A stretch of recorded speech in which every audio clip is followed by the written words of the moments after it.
Our next speaker is David Ebel, and he's a physical therapist in LeGrand. I met David about 20 years ago, and I think we've been waving at each other from the opposite ridge ever since.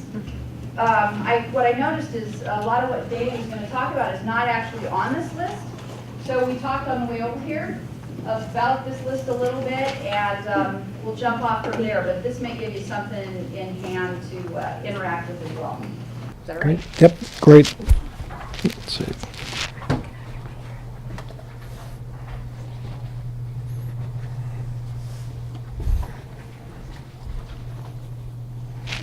Okay. My name's Dave Ebel. I work as a physical therapist. I've been a physical therapist for 34 years, and I've specialized in chronic pain for 28 years.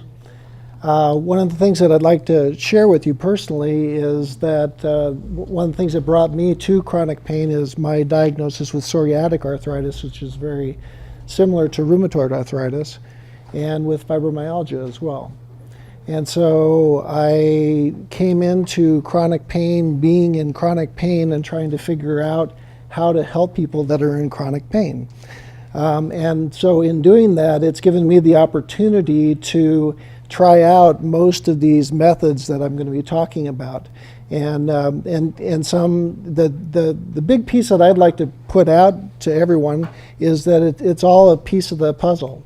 Is that the physicians have tools that are very good and for some people in working with chronic pain, that there's other areas in working with chronic pain as far as pharmaceuticals, and then there's ways of working with it through movement and through being able to change the way that we utilize our brains and our bodies. And so I'd like to talk a little bit about that. But that's how I came into working with chronic pain for the last 28 years. So the first part is, it's always important to talk to your medical professional to find out, as far as getting ideas as far as where they think that they should go, because the education is really getting out there to physicians about chronic pain now, and that there are alternatives to chronic pain besides medications themselves. The second thing that I'd like to put out is that when you're going to someone that is in movement type of activities, is you want to make sure that they're trained in working with chronic pain. It's just like with the yoga therapy. Yoga therapists are trained in working with chronic pain, and so they know what positions to be able to put people into and positions not. Where newer practitioners of yoga therapy that haven't been trained, or of yoga practice that haven't been trained, that don't necessarily know that. Same thing in physical therapy. Is there are physical therapists that have not been trained in chronic pain. And so what they do is they put people through exercises that are going to cause them more pain and are not going to be helpful for them. And so it's really important to talk to the provider before you go in and be treated by them to say, do you work with chronic pain? Have you been educated in chronic pain? Because it's a totally different animal compared to acute pain or recovery from surgeries. So, one of the things that we've talked about, Dr. Grayball talked about this before, but the study of neuroplasticity over the last 20 years has been significant. And some of the pieces that I'm going to be talking about have to do with that neuroplasticity. And that neuroplasticity means that no matter how old you are, you have the capability of retraining your central nervous system. So one of the things that happens in the central nervous system is that there's two different systems that we look at. One is the sympathetic nervous system, and that's the fight or flight. And that's the one that people in chronic pain go into. So they automatically go into flight or fright. What they'll do is they'll try to run away from something, or they'll try to stand really still and not be hurt by something. And that's the sympathetic nervous system. And the sympathetic nervous system is always present. I always see it with people that are in chronic pain. And until we're able to decrease the signaling within that sympathetic nervous system, the person's going to have difficulty sleeping, the person's going to have difficulty sitting, they're going to have difficulty standing still. And so we have to decrease that. The other nervous system that we work with is the parasympathetic nervous system. And in yoga therapy and other movement therapies, this is a way of reducing it. And using breath work is a way of stimulating the parasympathetic nervous system, which calms down the sympathetic nervous system. So that's about as technical as I'm going to get with you tonight. So some of the techniques that I've tried, which I have found to be helpful and that I'm still working with, first thing is aromatherapy. Aromatherapy is something really to be taken a look at. It's a powerful tool. Frankincense in particular has the ability of working with chronic pain. They can be taken orally or it can be taken by rubbing it on your body. But it has the capability of reducing your pain levels in chronic pain. It's not going to get rid of your chronic pain, but it has the capability of reducing that pain level. There are specialists in aromatherapy, and you can look them up on the internet, and they're aromatherapists. And so they would be the ones to talk to about what your needs are or what you require.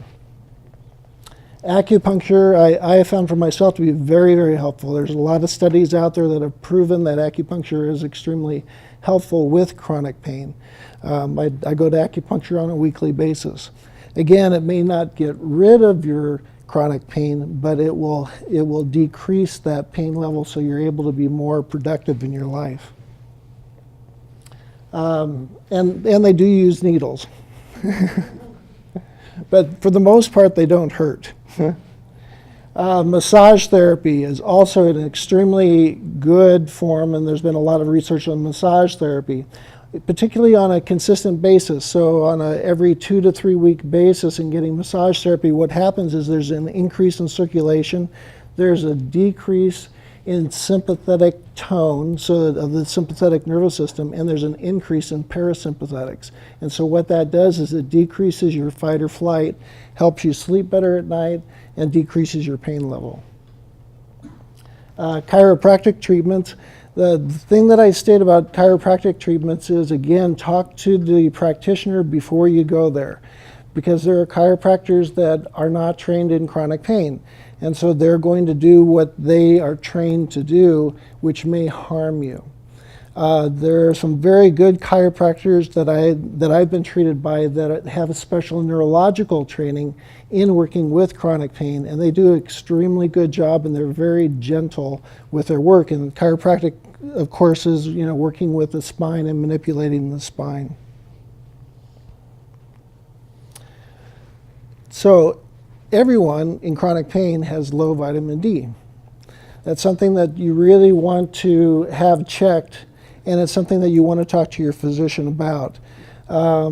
Because in having low vitamin D, that is part of the pain process. And so you want to make sure that you're taking the right doses of vitamin D. So it's extremely important. Yoga, as we talked about before, yoga therapy is phenomenal. It's something that I do with the yoga therapists that I work with. It has to do with movement. And in having to do with movement, what happens is when you're in chronic pain and you begin to move those areas that have been stuck, you're increasing the circulation to the area, you're stretching the different parts of the area, whether it be scar tissue, nerve tissue, arterial tissue, veins, lymphatics, all the different parts of the body. And so yoga therapy is an extremely good form of treatment. Hypnotherapy. Hypnotherapy also can be very, very good for people, because what it does is it develops an imagery and works with the subconscious and how the subconscious perceives the pain. And that's getting back to Dr. Greybell and what he was talking about as far as working with the perception of pain. And so hypnotherapy has the potential of really working with how you perceive pain. Physical therapy, and that's the piece that I work with. My training is in osteopathic manual medicine. And so these are the different forms of the techniques that that I utilize in the clinic in LeGrand. But first of all, let me talk about exercise. So exercise and physical therapy is movement. Again, you want to work with someone that's trained in chronic pain, because if you don't, you're going to be hurt by the person that's doing the exercise. Because when you're working with exercise and with chronic pain, sometimes it's best to start off with aquatherapy. And so what happens is you get into the pool and you just float.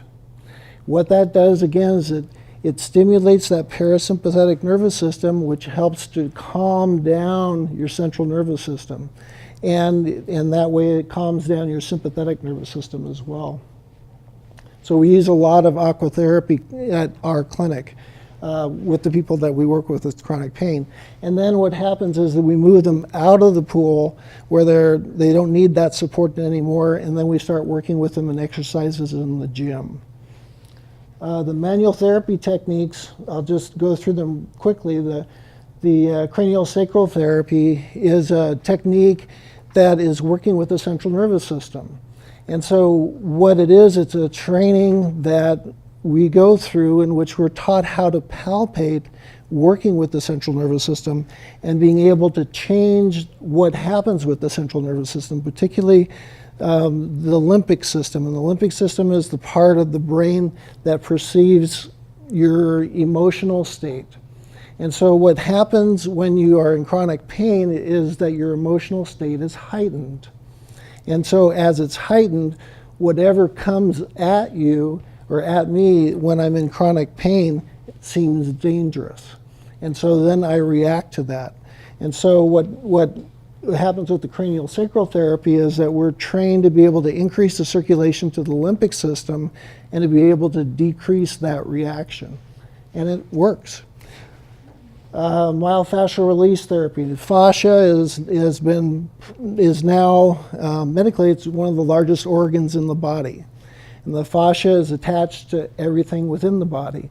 And so if the fascia is tight in some areas, what will happen is that will cause chronic pain to occur in and around that area. Unless that fascia is released, the chronic pain will not go away.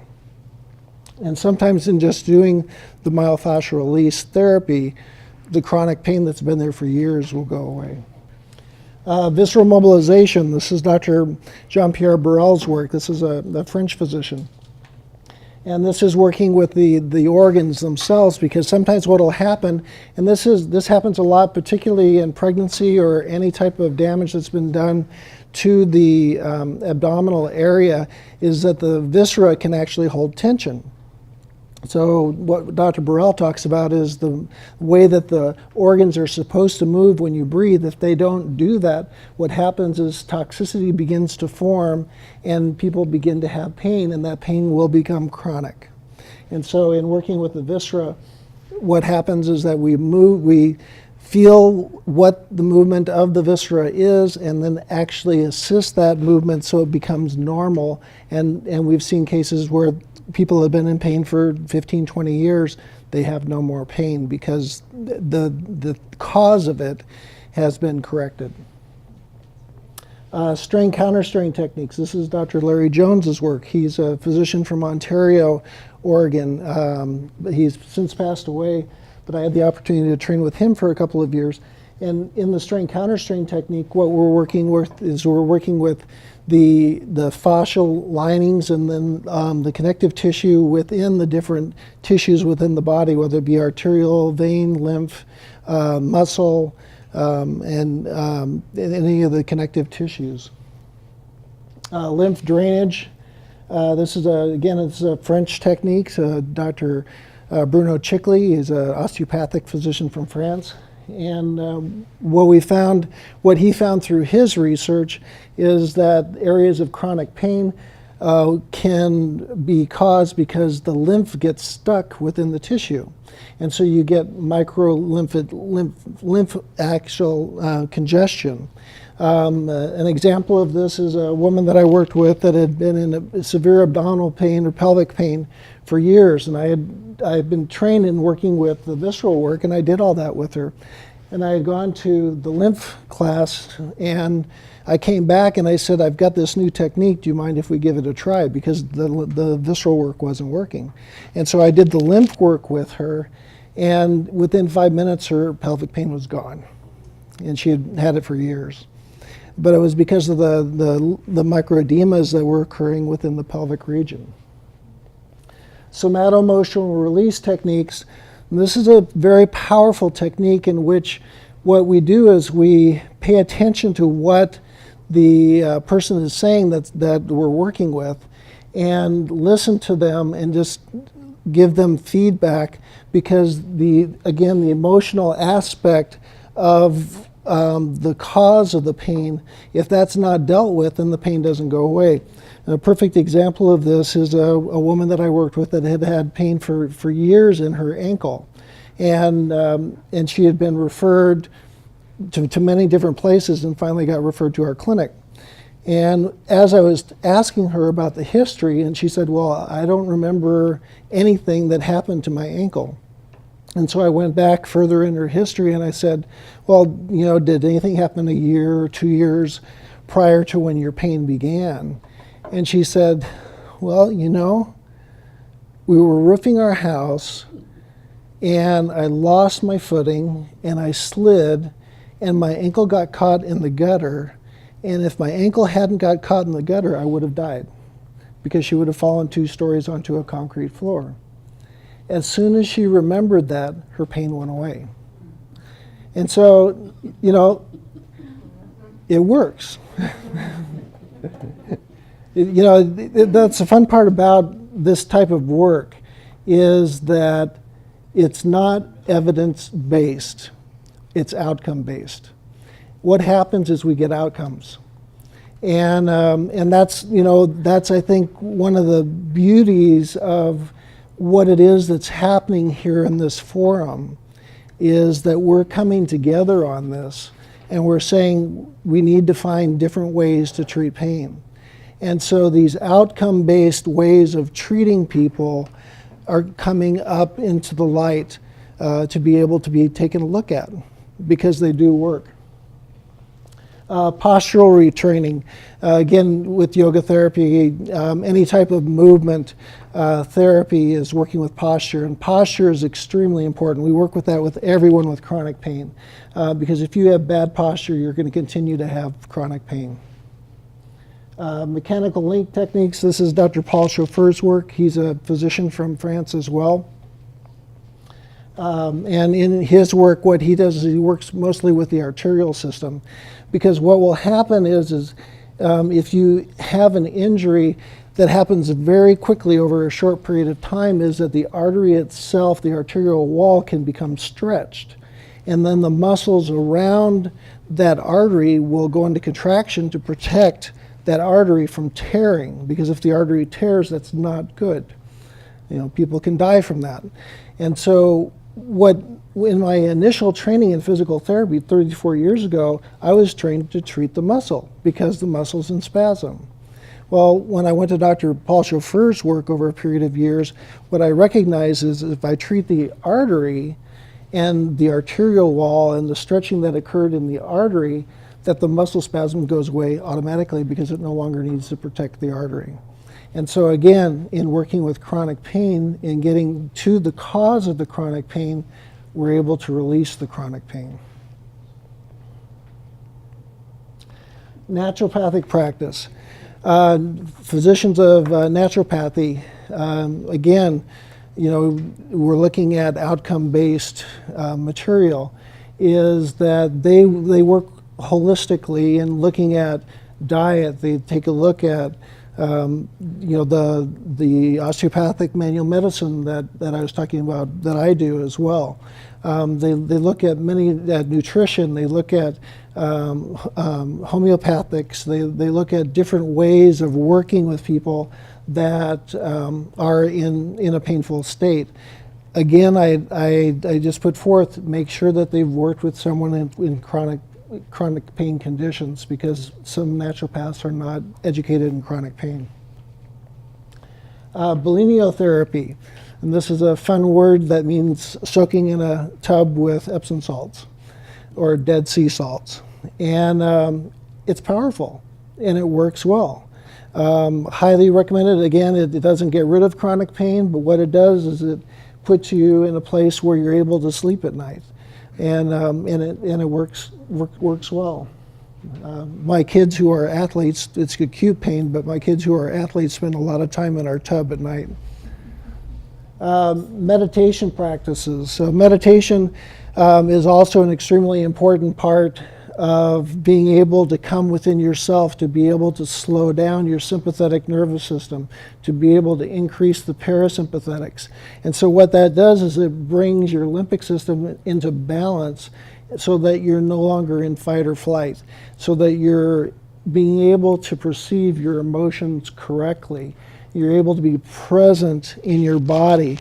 And it's a practice that, if done on a regular basis, will definitely decrease your chronic pain symptoms. Music therapy. There are, again, if you go on the internet, there are music therapists. Music therapy is a very powerful tool. Again, there's research in the handouts. You'll see that I included a lot of research material. But music therapy performed by a music therapist has a lot of effect on how tones affect your body and affect your brain, and affect your central nervous system, and affect your perception, and so can decrease chronic symptoms. A program that I was trained in 2 years ago is called the DNRS program. It's Dynamic Neural Retraining System. This is Annie Hopper's work. And this is, and she worked directly with Norman Deutsch in working with neuroplasticity. And so this is a program in which she guides, what she guided me through being able to perceive my pain differently. And it brought my pain levels down to where I was taking Humira for my arthritis, to where I'm no longer needing Humira for my arthritis. It worked extremely well for me. It's a 9-month program, and it's a commitment because it's a complete retraining of your central nervous system. The Feldenkrais method is a movement method, and so it, again, in increasing your movement within your body, what happens is that you're stretching all the different areas that have been holding tension. And so in being able to be taught how to move correctly, your pain is able to be decreased. Alexander technique is different from Feldenkrais, but similar. It's a movement therapy. So it's teaching people how to move correctly, how to move more with more fluid type activities. And again, what you'll find, or what I have found for myself, and what I find in the people that I work with, is that the more time that they spend in chronic pain, the less they move. And the less they move, the more they're in chronic pain. And so movement is extremely important, whether that's done through yoga, through exercise, through Feldenkrais, through Alexander. Movement is extremely important. And if you can't move in the air, try moving in the pool, because the pool is a supportive, warm environment. Make sure it's a warm water pool. Cold water pools are not conducive to relaxation. But make sure that you get into the pool and start even just floating, if that's all you can do, and then start getting into more movement within the pool. Tai Chi, water Tai Chi. So Tai Chi is a fluid movement of exercise. Again, if you're not able to tolerate that outside of water, it's something that you can do in the water. Herbal remedies. Turmeric is very good for chronic pain, and in fact, I think the handout that Mary gave you emphasizes the different type of herbal remedies that are available for chronic pain. There are herbologists that you can go to, or again, the naturopathic physicians that you can go to that work with herbs. And I've tried that myself, and it has been very effective for me. Biofeedback and mind-based treatments. extremely important because, again, what it is, it's retraining different parts of the brain to be able to perceive pain differently. There's the part of the brain that has both visualization and pain is the posterior parietal lobe, which is this part of the brain back here. And so what happens is that if you start to visualize different things and start spending time in visualizing through biofeedback, through mind-based therapy, is that actually takes up the space where the pain is. And so what happens is the more visualization that you do that's positive, the pain doesn't have as much room to be there, and so it actually decreases pain. Again, this is working with neuroplasticity. Reflexology, again, it's more of a temporary release, but what happens is that they use reflex points in the ears or in the feet that affect the entire body. And those particular practitioners have been effective as far as reducing pain, at least on a temporary basis. And we talked about the capsicum cream before with Tina, and that being a way of working with pain as well. Most people in chronic pain are low in vitamin B12 and other B vitamins, but particularly vitamin B12. And so that's another thing to talk to your physician about, is to see what your vitamin B12 levels are, and if they are low, is to have them corrected. Pilates is another form of movement therapy.